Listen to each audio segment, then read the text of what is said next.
आज शेतकरी नेते रविकांत तुपकर यांनी नागपूरमध्ये पत्रकार परिषद घेत समृद्धी महामार्गाच्या नावावरती मुख्यमंत्र्यांनी करोडोंचा भ्रष्टाचार करून ते पैसे लोकसभा निवडणुकीमध्ये उधळल्याचा आरोप केला। येत्या 23 तारखेला शेतकऱ्यांच्या मागण्या घेऊन मुख्यमंत्र्यांच्या वर्षा निवासस्थानासमोर हजारो शेतकरी आत्महत्येचं प्रात्यक्षिक दाखवून त्यांना झोपेमधून जाग करण्याचं काम करणार आहेत, असे सांगत तुपकर यांनी समृद्धी आणि भक्तिशक्ती मार्गांच्या नावावर अनेक शेतकऱ्यांच्या जमीन जबरदस्तीने घेतल्या जात असून फक्त भ्रष्टाचार करण्यासाठी हे मार्ग बनवले जात असल्याचा आरोप केलेला आहे।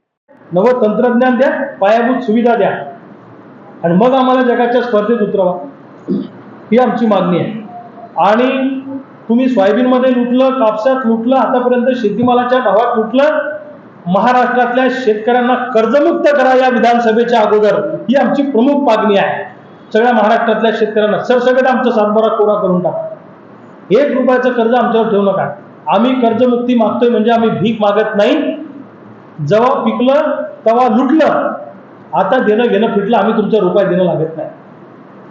तुम्ही आम्हाला कर्जमुक्त करा, ही सुद्धा आमची प्रमुख मागणी आहे। आणि दुसऱ्या बाजूला शेतमजुरांना विमा सुरक्षा कवच दिलं पाहिजे, ही मागणी आहे। अजूनपर्यंत पीक कर्ज मिळालेलं नाही, शेतकऱ्यांना अनेक बँकांनी दिलेलं नाही। पीक कर्ज वाटपाची पद्धत सुलभ आणि सरळ करा, ही सुद्धा आमची मागणी आहे। आणि जे रेग्युलर कर्ज भरणारे शेतकरी आहेत, 50,000 रुपये तुम्ही अनुदान देणार होते, त्यांचे अनुदान अजून बाकी आहे। फक्त हे सरकार घोषणा करतं पण पुढे काहीच नाही। घरकुलाचं आणि विहिरींचं अनुदान रखडलेलं आहे, ते सुद्धा ताबडतोब द्या। आणि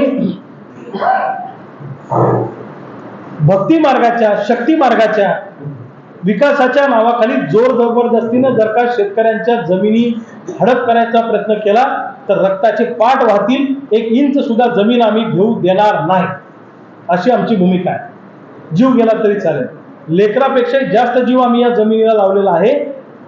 आणि जर तुम्ही विकासाच्या नावाखाली जोर जबरदस्तीनं जर का आमच्या जमिनी कमी दरामध्ये खरेदी करणार असाल तर आम्ही चालू देणार नाही।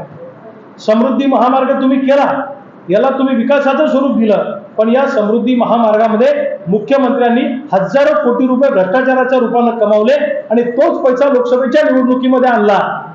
यांना हे भक्ती मार्ग, शक्ती मार्ग हे जे करायचे असतात, हा निवडणुकांचा निधी उभा करण्यासाठी करायचा असतो, तसं आमचं स्पष्ट मत आहे।